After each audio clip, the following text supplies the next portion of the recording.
Let's talk to Peter King, Odyssey NFL insider, who spent a whole lot of time right here in the Bay Area this week because Sunday Night Football was here, the main event. Peter, good afternoon. Can you share with our audience a little bit about what you learned talking directly to Brock Purdy and Kyle Shanahan after this game? Hi, guys. I think, as you guys know, and you've seen him, you've seen his press conferences and everything, Brock Purdy is the close to the vest guy. But one of the things that impressed me, and I wrote about this in my column, we ducked into a little room in the just inside the concourse outside the Niners locker room maybe an hour after the game, and we were talking about some of his throws. And you could tell he was regretful over his throw in the first half that he threw behind Brandon Ayuk, and that his regret was basically that it was a good play call. Ayuk ran exactly where he was supposed to run, and he had the space to do it. He just threw it a little bit behind him. And he didn't think of, at first, some of the great throws he made in this game. He thought of that because it ticked him off. Now, as I wrote in my column, he's not the kind of guy who throws his helmet when he's ticked off. He's the kind of guy who gets a little bit resolved that I'm going to make up for that. And at halftime, he talked to Kyle Shanahan, and Shanahan said, I love that play. I thought we had it, so I'm calling it again in the second half. Be ready. And he told the same thing to Ayuk, and it didn't take him long. In fact, it was on the second snap of the third quarter. And what happened, I thought, was just totally fascinating. The linebacker, Leighton Vander Esch, was covering Ayuk shallow, in front of him, and then there was a corner behind him, in close pursuit. And it was an in-breaking route, sort of an in-cut route. And, when he threw the ball, I immediately started focusing downfield. Oh, where's he throwing it? And I thought the linebacker was going to deflect the ball. And in fact, Leighton Vander Esch leaped about as high as I'm sure he could. And I bet he was somewhere 6 to 10 inches off. I've now watched it a couple more times. I wrote Sunday night that I thought it was 10 inches, but I think it was probably a little bit less than that. He was really close to getting a finger on that ball. And the reason I'm describing this pass in such painstaking detail is for three reasons. One, you ask Brock Purdy about a throw that stuck out to him, and he thought of a throw that he thought he missed and he wanted back. Okay? That's one. Two, he wanted to throw that ball again, and at halftime, Kyle Shanahan said, I'm going to give you the opportunity to throw that ball again. And number three, he made this throw that really was so perfect because it was right over Leighton Vander Esch's outstretched fingertips. And it landed exactly precisely on Brandon Ayuk so he could catch the ball and run in stride up the field. Now, it just so happened that Stephon Gilmore caught him by his shoes. He dove and got him by his shoes, so probably, 3-4 yard gain after the catch. But I thought the throw was absolutely, totally perfect. And I think one of the things that gets me when I hear people, and look, I don't want to become the professional Brock Purdy defender. I don't want to do that. But some of the things that I hear people say about Purdy when they criticize him, when you watch that game Sunday night, you watch that play, you watch in the same series, a 40-yard gain to Ayuk up the left sideline gets called back because of a hold, and then he makes another throw with the ball 26 yards in the air to Deebo Samuel, and he has a big gain. So I don't know really if anybody can really be very critical of Brock Purdy after a game like this, because I thought it was the game of his NFL life, and it was on a national stage. Kyle Juszczyk said after the game, and I thought he was right, I'm so glad he did this on national TV, so the people who are still skeptical about Brock Purdy maybe won't be anymore. Peter King here on 95.7 The Game. You're going to have to be the vice president of the Brock Purdy fan club. My partner here has already claimed the presidency, but interesting you say that about a national stage, because you use the word front runner in your column about Brock Purdy's MVP candidacy. Do you think that the majority of other national pundits who have votes have caught on yet to what you're already a part of? There are 50 votes for the MVP. And look, it's ludicrous to say either he's going to win or he's the whatever odds-on favorite, whatever. Who knows? There've only been 5 games. There's 12 games to go.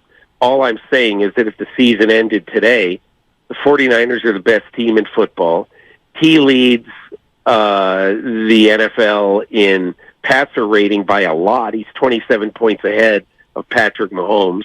He's got a 9-0 touchdown to interception margin. He's got the second highest yards per attempt, which among common,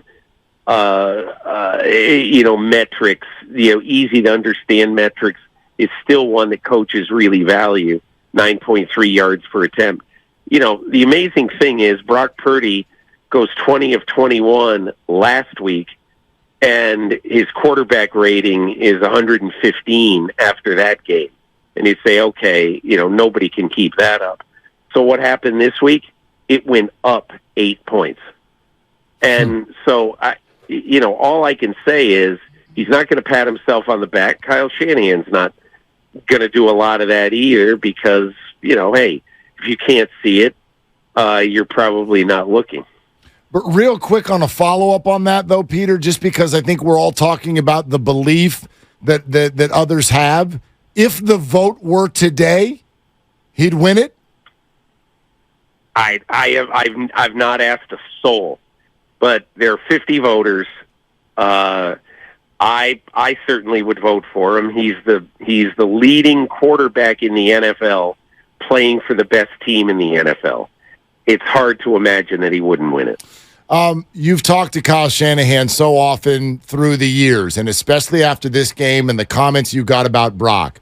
I wonder your perspective on how you view his trust, his faith in Brock Purdy. How would you compare it to Kyle's faith in other quarterbacks he's worked with? I think after the early part of this season, look, Kyle Shanahan really didn't know what he had. He told me in training camp one of the reasons they really wanted Sam Darnold badly is that he had no idea if Brock Purdy was going to be healthy opening day. He had some idea about Trey Lance, that he would be healthy opening day. And obviously he was, but one of the reasons he went after Sam Darnold is because he just wasn't sure what he had at quarterback, and he knew that every other position on this team was set, was good, was really good, and so I think that's 2 months ago. That's 7 weeks ago when I sat with Kyle Shanahan and he explained that whole thing. And I think he still at the time, because even though Brock Purdy had done it in training camp, he still wasn't positive that he was going to do it during the season. He didn't know. And so think of what's changed in those 7 weeks. Over and over, it's been pounded into everybody around the 49ers that Brock Purdy is not a placeholder for the quarterback. He is the quarterback, and his attitude. I can't. It's hard to be more impressed with a guy's attitude, because He's totally unimpressed with himself. He doesn't care what anybody else thinks in the outside world. I said, you still have skeptics out there. And he smiled. And he said, hey, it's all good. It's football. I mean, his whole point was, of course there's going to be skeptics. 9 jillion people cover the NFL. So everybody's not going to love you, no matter how good you are. And he just has, Brock Purdy's he's an adult. He's an adult. And he's got it. He's got most of it figured out. And one other thing about Shanahan. I mean, look, I only spent 5 minutes with him on Sunday night, but I'm just telling you, he was as happy Sunday night as he was when I met him in the bowels of Lambeau Field after they won that playoff game and knocked Aaron Rodgers out of the playoffs. And, in that game that they couldn't get anything going on offense, and, they win it on a special teams play, essentially. And he and John Lynch were sitting in his office and were like euphoric that night. They were so happy. This night rivaled that in terms of his happiness, his satisfaction, and his understanding that we got the quarterback now who can take us a long way. And is it that fact, the quarterback that can take him a long way, and maybe this quarterback that's opened up his playbook, is that what's bringing him joy? The fact that he can now look at both sides of that beautiful laminated play sheet? Yes. I can tell you that I think Kyle Shanahan feels comfortable calling everything. And when I say everything, I mean the deep throws, the throws that maybe people weren't really sure that he'd be calling a lot of. This is when you just asked me about that, I flashed back to New England Patriots training camp in maybe 1998 or something. It was in Smithfield, Rhode Island at Bryant College. And I remember talking to Drew Bledsoe after the game, and he goes, and I forget the number he said, but hey, if I threw 650 balls last year, I would bet 6 of them traveled 50 yards downfield. He goes, I'm not saying it's unimportant because you do need to have a good deep arm to play quarterback. But he said it's vastly overrated when people look at arm strength and say, oh, what great arm talent. His whole point was, you don't throw very many balls 40 or 50 yards in the air. And the balls that Purdy throws, the other thing I think that's impressive about him or has been, he hits so many guys in stride so they can keep running. I mean, that's one of the reasons why Deebo Samuel and Brandon Ayuk are the yak kings, the yard after the catch kings, and why the yards per attempt for Brock Purdy is so good right now. Over 9 yards a carry, or 9 yards a throw, I think it's 9.3. It's because his guys can take the ball and run because it's mostly in stride when they catch it. Peter King with us on Willard and Dibs every single week on 95.7 The Game. Peter, where did this game leave Dallas? I don't think it's a disaster for Dallas because, look, going into this game, everybody in the world thought, and we've seen it, they laid waste to the eastern seaboard of the NFL. New England, the Giants, the Jets, they beat them by 35, 20, and 40. Okay? And so, and again, none of those teams are great teams. I'm not saying that. What I am saying is that when Dallas is on its game and rushing the passer well and protecting the quarterback, they are a top 5 NFL team. The problem is, in my opinion, and this is what I really thought about Dak Prescott the other day, Mike McCarthy, I know he loves the West Coast. He loves getting the ball out quick and making sure that his that Dak doesn't have it for a long time. He doesn't get pressured and everything. But I believe that one important thing that's missing from the Dallas offense is to take Dak Prescott to different platforms. You saw the other day, both Purdy and Shanahan told me it wasn't intentional. But this is the first time in the 8-year history of NFL next-gen stats that a quarterback has thrown 4 touchdown passes in a game outside the tackle box. Never happened since 2016, since they've been charting games. The point is, you don't think of Brock Purdy as a mobile guy. And you know what? You don't think of Dak Prescott as a mobile guy either. But when he had to in this game, Brock Purdy got outside the pocket and kept making plays. And I think quarterbacks that can play from different platforms, particularly against great defensive fronts like the Niners have, I think are going to have a chance. But and look, I thought this walking out of the stadium Sunday night. I knew that the reaction on Monday, that Rich Eisen has his show on Monday is called Overreaction Monday, and I said this will be one of the biggest overreactions ever because the Cowboys got blown out in a game they really needed. I'll only say this. There's 12 games left in the regular season.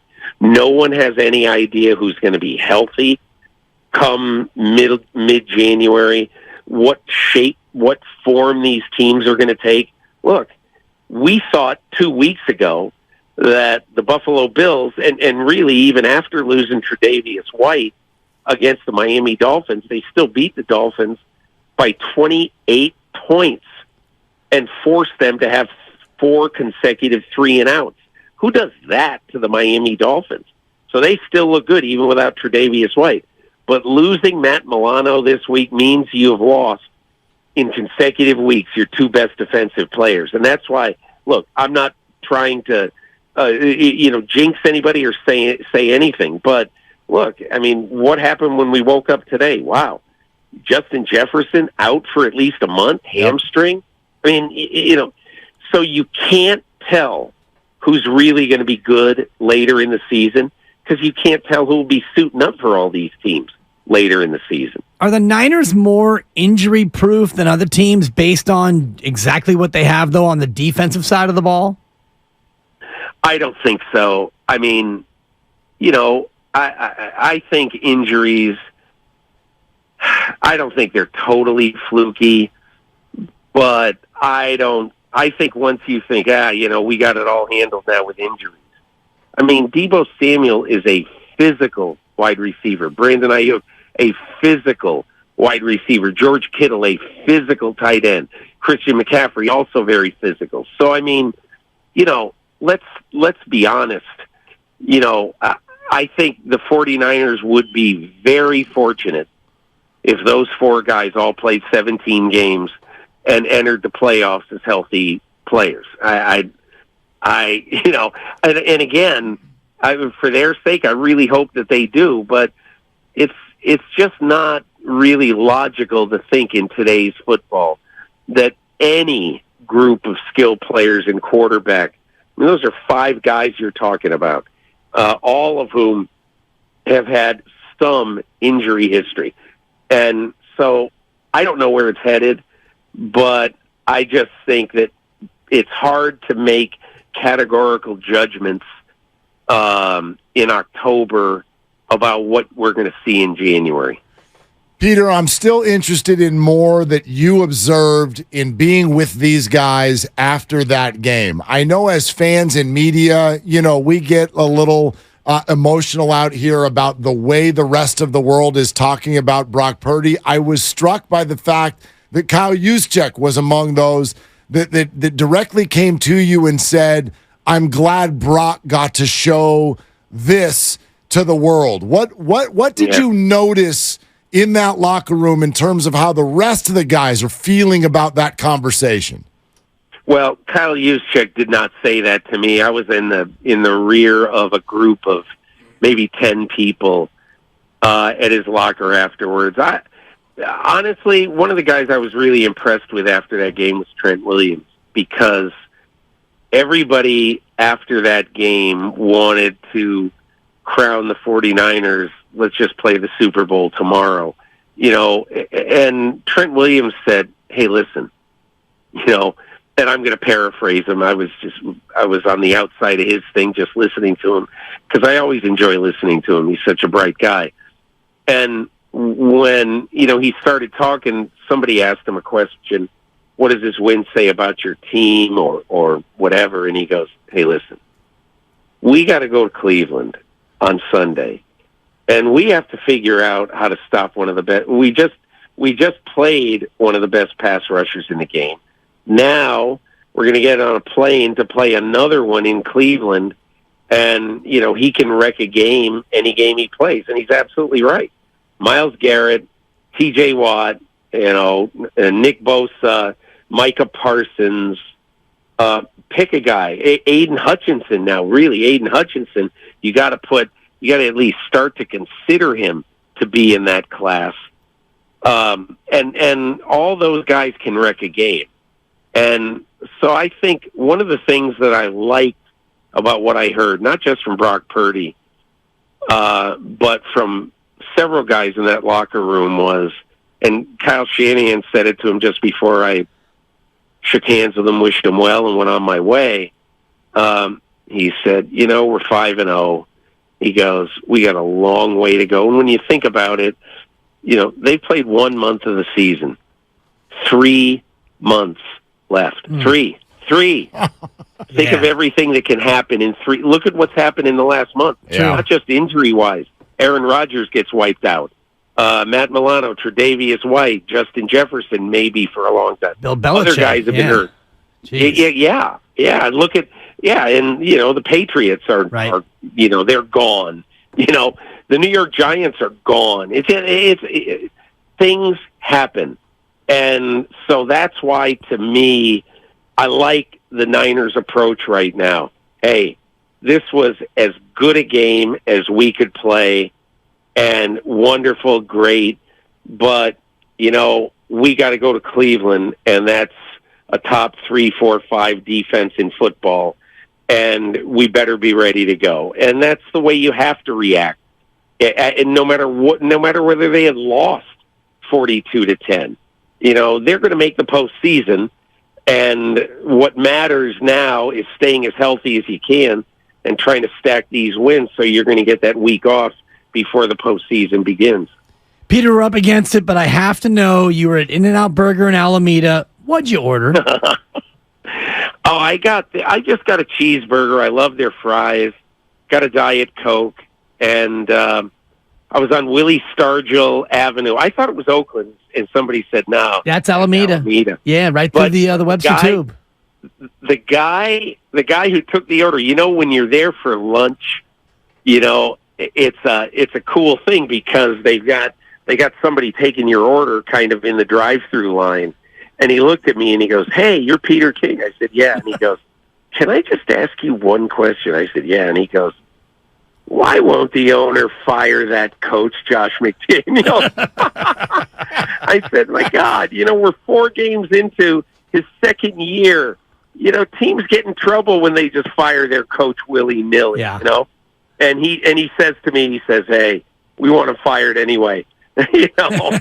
So I don't know. I know there's a lot of people unhappy. I thought he made another wrong call on 4th and 2 late in the game, but it didn't cost him. Look, he's going to have his chance to get them out of this. I just don't know if they're good enough. Great stuff. Yeah. Although America does need to know, just cheeseburger or double-double? No, I didn't do the. I don't know. I used to do the double, but the reason I don't do that now, I think when you get to be 66 years old, the double is a little bit intimidating because I'm not going to be finishing that. Unfortunately. Agreed, Peter. Wow. It's a lot of burger. Wow. Yeah. And you like their fries. I don't know if you know this. That's a controversial opinion. Yeah. I don't know. Maybe I could have forced it down, but usually I'm just a single guy. Well, that's the correct answer, actually. There it is. Just be comfortable. Peter King, he's Peter just a King. single guy. Yes. Yeah, Peter, we love it always, man. We'll talk to you next week. Okay, thanks a lot, guys. Take care. Thanks, All right, Peter. there it is. That is Odyssey NFL insider Peter King, also one of America's foremost burger food critics. Eat your heart out, Gabe Kaplan.